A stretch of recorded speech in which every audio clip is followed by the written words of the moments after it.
এখন কাক বলবো, কার কাছে চাবো? দাম হয় না বিধায় আলু চৌকায় ফেলে দিতে হচ্ছে। তাহলে কৃষক মারা যাবে না? কৃষকরা এভাবেই ক্ষুব্ধতা প্রকাশ করেন উপায় না পেয়ে।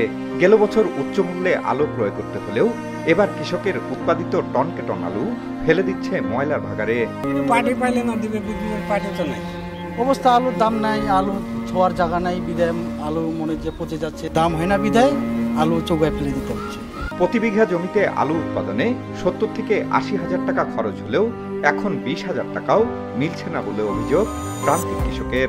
বিঘায় 80,000 টাকা খরচ করেছি, ওখানে হচ্ছে 30,000ও আসে না। তাহলে কৃষক মারা যাবে না? সময় মতো আলু সংরক্ষণ করতে না পারায় পচন ধরা আলু বস্তায় বস্তায় ফেলে দিচ্ছেন ময়লার ভাগাড়ে কিংবা যত্রতত্রভাবে।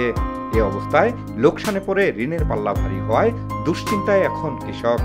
আলু আমার তো কৃষকের তো মুখে শক্তি আলুর উপর নির্ভর, কৃষির উপর নির্ভর। তো এখন সেইটাই তো আমাদের কাছে শেষ ফিনিশিং। এখন কাক বলবো, কার কাছে চাবো? মাঠে না। এখানে কৃষক সব লসের সম্মুখীন হয়েছে। মাটি বিক্রি করে আমাদের ঋণ পরিশোধ করা লাগতেছে।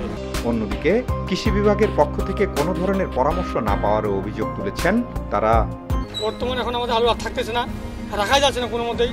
কারণ কোল্ড স্টোর আগে থেকেই কিছু সিন্ডিকেট ওরা বুক করে নিছে, তখন ওই জায়গায় আমরা কোনো আলু রাখতে পারি না। তো তারপরেও যদি কৃষি অফিস থেকে যদি আমাদেরকে কিছু সহযোগিতা করতো যে আপনারা এইভাবে আলু রাখেন বা এইভাবে এটা কাজ করেন, তো কৃষি অফিস থেকেও আমাদের কোনো সহযোগিতা নেই।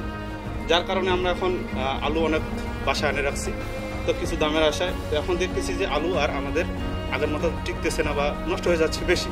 এমন পরিস্থিতিতে জেলা সদরের ঢোলারহাট আকচা এলাকা ঘুরে দেখা গেছে কৃষকরা উৎপাদনকৃত আলু খরচ তুলতে বাড়ি কিংবা আশপাশে শেড নির্মাণ করে সংরক্ষণের চেষ্টা করছেন, তবুও পচন ঠেকাতে পারেননি কৃষক।